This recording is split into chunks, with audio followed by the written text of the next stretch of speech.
Apakah pasukan Rusia merupakan kaum Rum yang dinubuatkan pada akhir zaman oleh Nabi Muhammad SAW dalam hadisnya, di mana diceritakan bahwa kaum Rum ini akan bersekutu dengan umat Islam?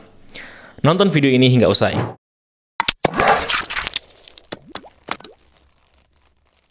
Assalamualaikum warahmatullahi wabarakatuh. Kembali lagi bersama saya Zulfan Afdillah di channel Rabbanians ID. Pada episode kali ini kita akan sedikit membahas tema yang berkaitan dengan topik global mengenai peperangan di Rusia dan Ukraina seperti itu. Tentunya dalam ranah kajian keagamaan. Nah, di balik peperangan Rusia dan Ukraina terdengar kabar di mana pasukan muslim dari Chechnya itu juga ikut bergabung dalam pasukan Rusia. Nah, Chechnya sendiri itu merupakan negara bagian di bawah pemerintahan Rusia yang penduduknya 95% adalah muslim. Maka tentu mayoritas pasukan Chechnya ini yang bergabung dengan pasukan Rusia itu juga muslim seperti itu. Nah, melihat fenomena itu, kemudian muncullah tulisan-tulisan dan konten-konten di sosial media yang mengait-ngaitkan fenomena ini dengan peristiwa akhir zaman dalam agama Islam. Khususnya dikaitkan pada sebuah hadis nubuat akhir zaman yang berbunyi seperti ini. Kalian, yakni kaum muslimin, akan mengadakan perdamaian dengan bangsa Rum dalam keadaan aman. Lalu kalian akan berperang sesama mereka melawan suatu musuh di belakang mereka. Maka kalian akan selamat dan mendapatkan harta rampasan perang. Kemudian kalian akan sampai ke sebuah padang rumput yang luas dan berbukit-bukit. Maka berdirilah seorang laki-laki dari kaum Rum, lalu ia mengangkat tanda salib dan berkata, "Salib telah menang." Maka datanglah kepadanya seorang laki dari kaum muslimin, lalu ia membunuh laki-laki Rum tersebut. Lalu kaum Rum berkhianat dan terjadilah peperangan, di mana mereka akan bersatu menghadapi kalian di bawah 80 bendera. Dan di bawah tiap-tiap bendera terdapat 12.000 tentara. Hadis riwayat Ahmad, Abu Daud, dan Ibnu Majah. Nah, hadis ini juga ditulis oleh Ibnu Katsir dalam kitabnya Nihayah fil Fitan wal Malahim, di mana hadis ini seolah-olah menjelaskan bahwa antara umat Islam dengan bangsa Rum itu suatu saat akan dilakukan sebuah perjanjian damai dalam keadaan aman seperti itu, yang mana tujuannya adalah sama-sama untuk memerangi suatu musuh. Nah, banyak yang memahami jika Rum di sini adalah bangsa Rusia sekarang, dan hadis ini menurut sebagian orang menunjukkan fenomena yang terjadi sekarang ini. Pertanyaannya adalah, siapakah yang dimaksud orang dan kaum Rum dalam hadis ini? Dan apakah cocok jika dikaitkan dengan kondisi peperangan sekarang? Nah, sebelum kita membahas lebih lanjut, izinkan saya mengucapkan terima kasih buat penonton kami yang sudah mendukung channel ini secara moral dan materi via website kitabisa.com. Terima kasih atas antusiasnya dan apresiasinya, khususnya buat subscriber kami yang sangat antusias mensupport channel ini hingga rutin traktirannya.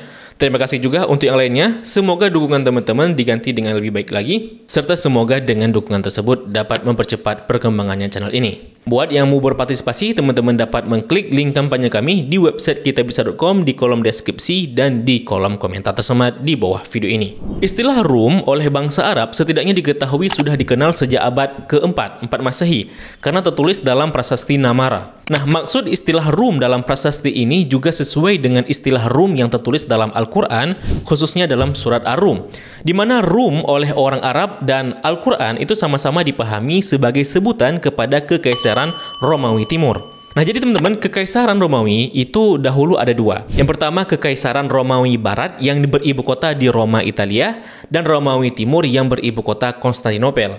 Hanya saja Romawi Barat runtuh pada abad ke-5 Masehi. Oleh karena itu, ketika Al-Quran menceritakan tentang bangsa Rum dalam surah Ar-Rum tersebut, tentu yang dimaksud bukanlah Romawi Barat, karena Romawi Barat ketika itu sudah tidak ada lagi. Sebaliknya, Ar-Rum dalam surat ini maksudnya adalah Kekaisaran Romawi Timur. Nah, Kekaisaran Romawi Timur ini juga dikenal dengan kerajaan atau Kekaisaran Bizantium. Oleh karena itu, jangan heran jika ada beberapa penerjemah Al-Quran dalam bahasa Inggris seperti terjemahan Abdul Halim, Muhammad Hijab, dan terjemahan Sahih Internasional itu menerjemahkan surat Ar-Rum ayat kedua, yakni Ghulibatir Rum. Rum di sini diterjemahkan dengan nama Bizantium, bukan Romawi ya. Sehingga Romawi Timur ini juga berarti Bizantium, yang sekarang menjadi Turki sejak ditaklukkan oleh Muhammad Al-Fatih, seperti itu ya. Nah, setelah Romawi Timur itu jatuh di tangan Muhammad Al-Fatih, ia menggelari dirinya sebagai Kaisar Rum seperti itu. Kaisar Romawi, untuk menegaskan bahwa ia sebagai penerus pemimpin kawasan Romawi, khususnya Romawi Timur. Dan setelah ditaklukkan, kawasan Bizantium tetap disebut sebagai Rum atau Rumelia, yang berarti tanah Romawi secara geografis. Bahkan orang-orang Muslim sekalipun yang tinggal di kawasan ini itu juga menisbahkan namanya kepada nama Rum. Contohnya teman-teman seperti Jalaluddin Ar-Rumi. Karena beliau tinggal di kawasan Anatolia yang sebelumnya itu menjadi kawasan Romawi Timur, maka nama beliau dinisbahkan kepada Rum, yakni Al-Rumi seperti itu. Nah, dari petunjuk ini menunjukkan jika istilah Rum ini sangat lekat dengan konteks geografi dan konteks politik. Hanya saja yang menjadi masalah adalah hadis yang kita sebut di awal video tadi agaknya menjadi kontradiksi kalau merujuk kondisi yang sekarang. Maksudnya begini, dalam hadis kan disebutkan kalian, yakni kaum muslimin, akan mengadakan perdamaian dengan bangsa Rum dalam keadaan aman. Hadis ini menunjukkan jika bangsa Rum di sini bukanlah umat muslim, melainkan non-muslim yang sedang berperang dengan umat Islam. Nah, jika yang dimaksud Rum itu hanya merujuk kepada eksistensi politik ataupun geografis,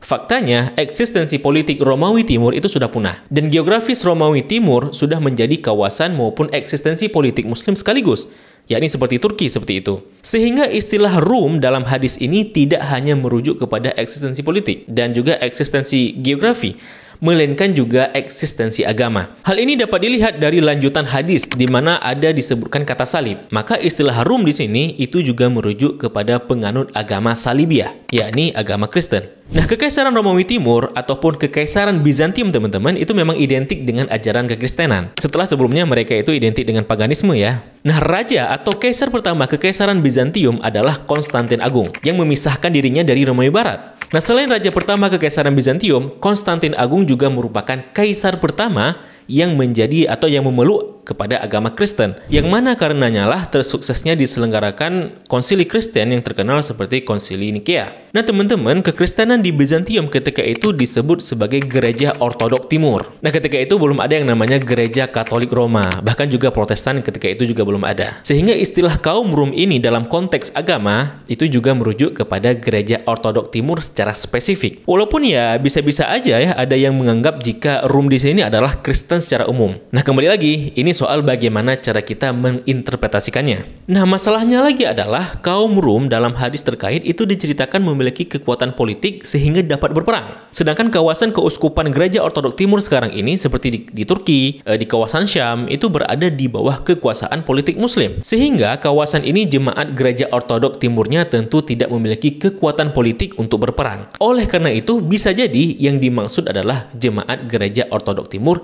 di kawasan lain seperti itu. Nah teman-teman, mayoritas pemeluk gereja ortodok timur saat ini berada di kawasan Balkan dan Rusia, seperti di negara Belarusia, Bulgaria, Rumania, Serbia, Ukraina, dan Rusia. Setidaknya inilah beberapa negara yang eksistensi gereja ortodok timurnya itu dapat wewenang diakui secara politik mewakili kekristenan Rum. Jadi teman-teman, setelah Konstantinopel yang menjadi ibu kota kekristenan jatuh di tangan muslim, kemudian umat Kristen khususnya gereja ortodok timur itu mendesak untuk didirikannya pusat kekristenan lagi. Dalam hal ini mereka memilih Moskow, yakni di Rusia, dan mendeklarasikannya menjadi Roma ketiga. Jadi teman-teman, Roma pertama itu di Italia, Roma kedua itu di Konstantinopel, maka Roma ketiga itu digadang-gadang di Moskow, Rusia. Hal ini atas permintaan seorang biarawan Rusia pada tahun 1500-an kepada pemimpin Moskow ketika itu. Nah, perjumpaan pertama Kristen dengan Rusia secara resmi adalah sejak tahun 900-an, di mana penguasa Kiev yang sekarang menjadi ibu kota Ukraina, yakni Vladimir Agung, itu dibaptis menjadi Kristen. Ketika itu pemerintahannya disebut sebagai Rus Kiev.